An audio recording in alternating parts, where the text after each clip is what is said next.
जनसांख्यिकी 2.1-3.17। सूचकांक HDI 0.644 है, जो वर्ष 2021 में 0.633 से ऊपर है। राज्य स्तर पर भारत का HDI चित्र 13.10 में दर्शाया गया है। तालिका 13.9 भारत मानव विकास सूचकांक। राज्य, संघ, राज्य क्षेत्र, मानव विकास सूचकांक वर्ष 2021-2022। अंडमान एवं निकोबार द्वीप समूह 0.693 0.706। आंध्र प्रदेश 0.630 0.642। अरुणाचल प्रदेश 0.670 0.683। असम 0.603 0.615। बिहार 0.566 0.577। चंडीगढ़ 0.738 0.751। छत्तीसगढ़ 0.613 0.625। दादरा एवं नगर हवेली 0.613 0.624। दमन एवं दीव 0.662 0.674। गोवा 0.747 0.760। गुजरात 0.635 0.646। हरियाणा 0.683 0.696। हिमाचल प्रदेश 0.703 0.715। जम्मू एवं कश्मीर 0.706 0.720। झारखंड 0.588 0.600। कर्नाटक 0.661 0.673। केरल 0.745 0.758। लक्षद्वीप 0.706 0.719। मध्य प्रदेश 0.599 0.611। महाराष्ट्र 0.683 0.695। मणिपुर 0.671 0.683। मेघालय 0.637 0.650। मिजोरम 0.697 0.709। नागालैंड 0.667 0.679। नई दिल्ली 0.722 0.734। उड़ीसा 0.598 0.610। पुदुचेरी 0.729 0.741। पंजाब 0.685 0.698। राजस्थान 0.640 0.652। सिक्किम 0.699 0.712। तमिलनाडु 0.679 0.692। तेलंगाना 0.647 0.660। राज्य, संघ, राज्य क्षेत्र, मानव विकास सूचकांक वर्ष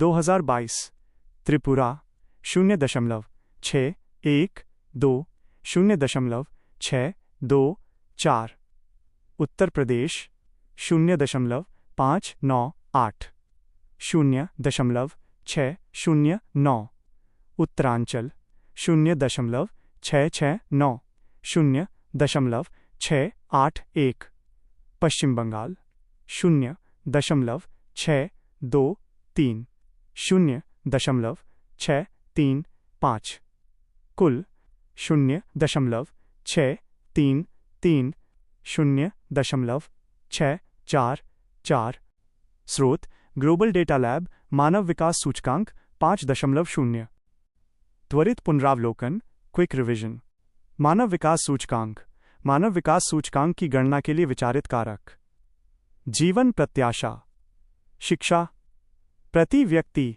आय मानव विकास सूचकांक भारत में गरीबी पॉवर्टी इन इंडिया आधिकारिक आंकड़ों के अनुसार भारत की कुल जनसंख्या का लगभग 1/3 भाग गरीबी रेखा से नीचे है।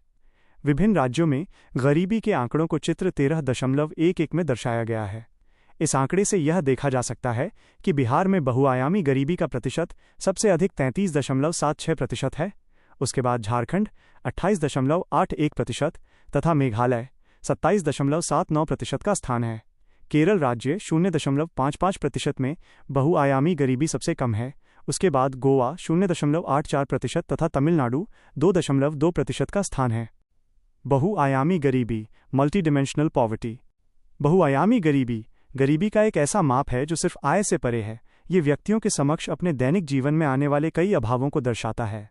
इनमें शिक्षा की कमी, खराब स्वास्थ्य, अपर्याप्त जीवन स्तर, स्वच्छ पानी, बिजली तथा अन्य आधारभूत आवश्यकताओं तक पहुंच की कमी शामिल है। बहुआयामी गरीबी सूचकांक MPI का इस्तेमाल प्रायः इन अभावों का आकलन करने और सिर्फ आय की तुलना में गरीबी की अधिक व्यापक समझ प्रदान करने के लिए किया जाता है। इस सूचकांक की गणना संयुक्त राष्ट्र विकास कार्यक्रम UNDP द्वारा ऑक्सफोर्ड गरीबी तथा मानव पहल OPHI के सहयोग से की जाती है। भारत में राज्य स्तर पर यह कार्य नीति आयोग द्वारा किया जाता है। 2.1-3.1 माजिद हुसैन भारत एवं विश्व का भूगोल इंडिया ह्यूमन डेवलपमेंट इंडेक्स 2022 मानचित्र पर अंकित आंकड़े 0.720 undivided JNK 0.720 0.715 0.698 0.751 0.684 0.734 0.696 0.652 0.609 0.577 0.712 0.683 0.615 0.679 0.683 0.650 0.624 0.709 0.635 0.600 0.625 0.610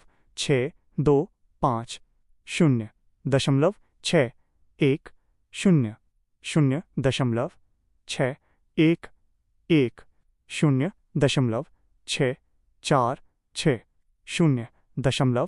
0.674 0.624 0.624 0.695 0.660 0.642 0.673 0.741 0.692 0.758 0.760 0.719 0.706 map not to scale चित्र 13.9 मानव विकास सूचकांक 2022 जनसांख्यिकी 2.13.19 India incidence of poverty 2019 to 21 percentage of population below poverty line. गहरा नीला रंग अप टू 0.054, हरा रंग 0.055 माइनस 0.107, पीला रंग 0.108 माइनस 0.159, नारंगी रंग 0.160 माइनस 0.211, लाल रंग 0.212 and above. Map not to scale. चित्र 13.10 भारत गरीबी रेखा से नीचे जीवन यापन करने वाली जनसंख्या का प्रतिशत 2019 से 21। स्रोत नीति आयोग। 2.1-3.20 माजिद हुसैन, भारत एवं विश्व का भूगोल। तालिका 13.10 भारत में गरीबी वर्ष 2019 से 21। क्रमांक राज्य संघ राज्य क्षेत्र।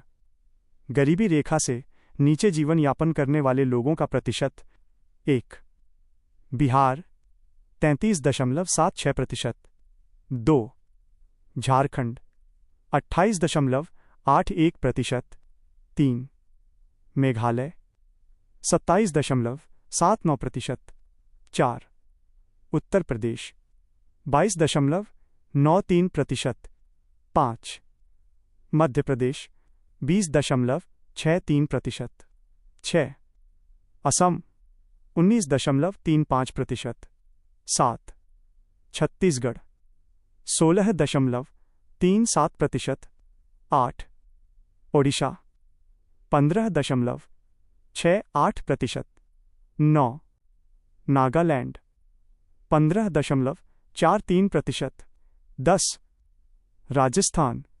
15.31%, 11 अरुणाचल प्रदेश 13.76%, 12 त्रिपुरा 13.11%, 13 पश्चिम बंगाल 11.89%, 14 गुजरात 11.66%, 15 उत्तराखंड 9.67%, 16 मणिपुर 8.10%, 17 महाराष्ट्र 7.81%, 18 कर्नाटक 7.58%, 19 हरियाणा 7.07%, 20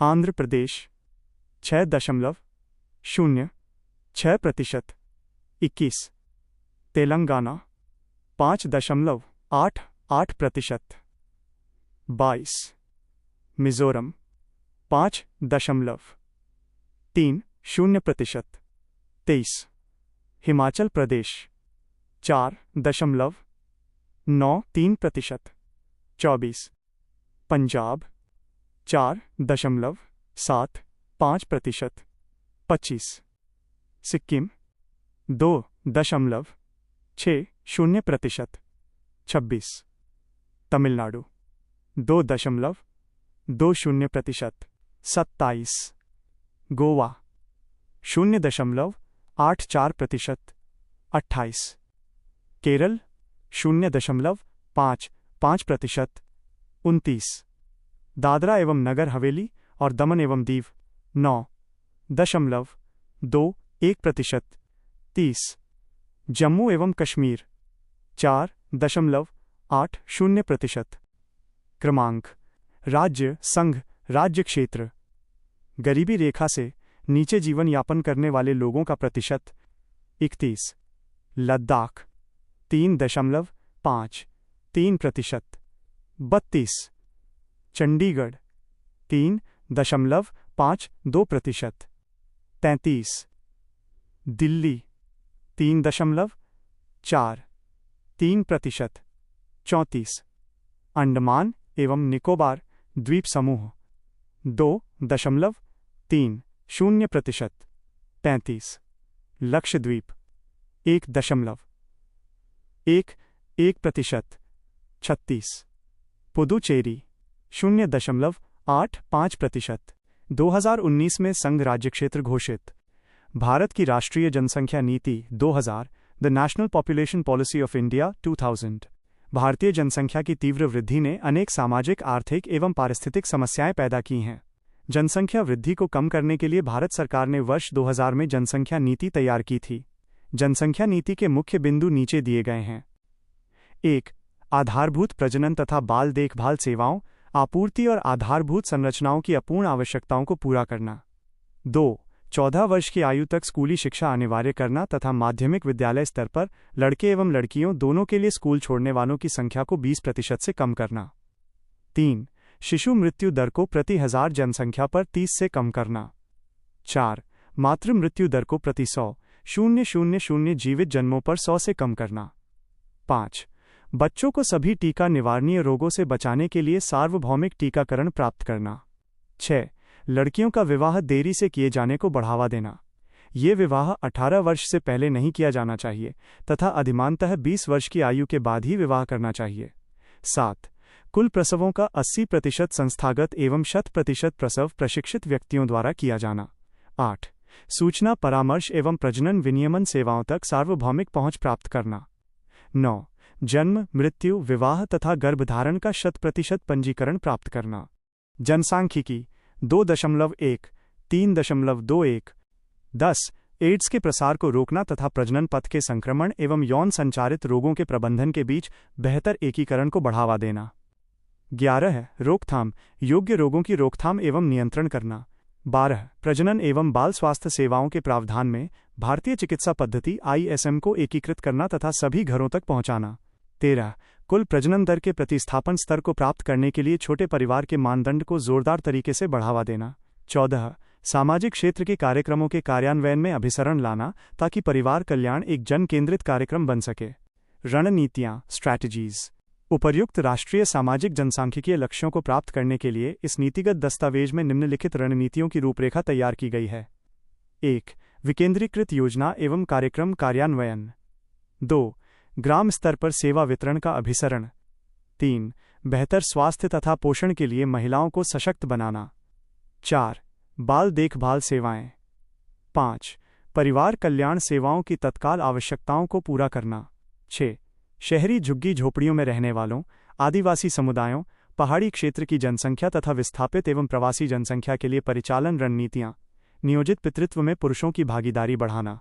7. विविध स्वास्थ्य सेवा प्रदान करना। 8. गैर सरकारी संगठनों तथा निजी क्षेत्र के साथ सहयोग। 9. प्रजनन एवं बाल स्वास्थ्य में गर्भनिरोधक तकनीक तथा अनुसंधान। 10. सूचना, शिक्षा एवं संचार। 11. भारत सरकार ने प्रधानमंत्री की अध्यक्षता में राष्ट्रीय जनसंख्या आयोग की नियुक्ति की है। भारत जून 2023 में सबसे अधिक जनसंख्या वाला देश बन गया। दुनिया की बदलती सामाजिक आर्थिक वास्तविकताओं के साथ भारत के लिए वर्तमान जनसंख्या चुनौतियों के आधार पर संशोधित एक नई जनसंख्या नीति तैयार करने तथा उसे अपनाने का सही समय है। बस्तियां, सेटलमेंट्स। मानव बस्तियां ऐसे समुदाय हैं जहां लोग निवास एवं परस्पर व्यवहार करते हैं। इनमें छोटे गांवों से लेकर बड़े शहर तथा दैनंदिन जीवन को सहारा प्रदान करने के लिए निर्मित वातावरण और आधारभूत संरचनाएं शामिल हैं। जब हम जनसंख्या का अध्ययन करते हैं तो बस्तियों को समझना भी आवश्यक है ताकि ये पहचाना जा सके कि लोग एक दूसरे के साथ और अपने आसपास के प्राकृतिक संसाधनों के साथ किस प्रकार व्यवहार करते हैं। बस्तियों को प्रभावित करने वाले कारक, फैक्टर्स अफेक्टिंग सेटलमेंट्स। भौतिक कारक, फिजिकल फैक्टर्स। स्थलाकृति, टोपोग्राफी। भारत में गंगा के मैदान जैसे समतल उपजाऊ मैदान घनी बस्तियों को बढ़ावा देते हैं, जबकि पहाड़ी क्षेत्र में कठिन भूभाग होने के कारण छितरी हुई बस्तियां होती हैं। जलवायु, क्लाइमेट मध्यम जलवायु उच्च जनसंख्या घनत्व के लिए अनुकूल होती है, जबकि थार रेगिस्तान जैसे क्षेत्र में चरम जलवायु की स्थिति में बड़ी बस्तियां नहीं होती हैं। जल आपूर्ति, वाटर सप्लाई। नदियों जैसे जल स्रोतों की निकटता वाले स्थानों पर सघन बस्तियां होती है, जैसा कि मिस्र में नील नदी के किनारे देखा गया है। मृदा उर्वरता, सॉइल फर्टिलिटी। सिंधु गंगा के मैदान की मिट्टी जैसी उपजाऊ मृदा कृषि व्यवहार्यता के कारण घनी जनसंख्या को बढ़ावा देती है। प्राकृतिक संसाधन, नेचुरल रिसोर्सेज। खनिजों जैसे संसाधनों की उपलब्धता से समूहबद्ध बस्तियां विकसित हो सकती हैं, जैसा कि झारखंड के खनन क्षेत्रों में देखा गया है। आर्थिक कारक, इकोनॉमिक फैक्टर्स। कृषि उत्पादकता, एग्रीकल्चरल प्रोडक्टिविटी। उच्च उत्पादकता घनी बस्तियों को सहारा देती है, जिसका उदाहरण पंजाब की उन्नत कृषि है। रोजगार के अवसर, एम्प्लॉयमेंट अपॉर्चुनिटीज। गैर कृषि नौकरियां जनसंख्या को आकर्षित करती हैं, जो औद्योगिक क्षेत्रों के पास बस्तियों के स्वरूप को प्रभावित करती हैं।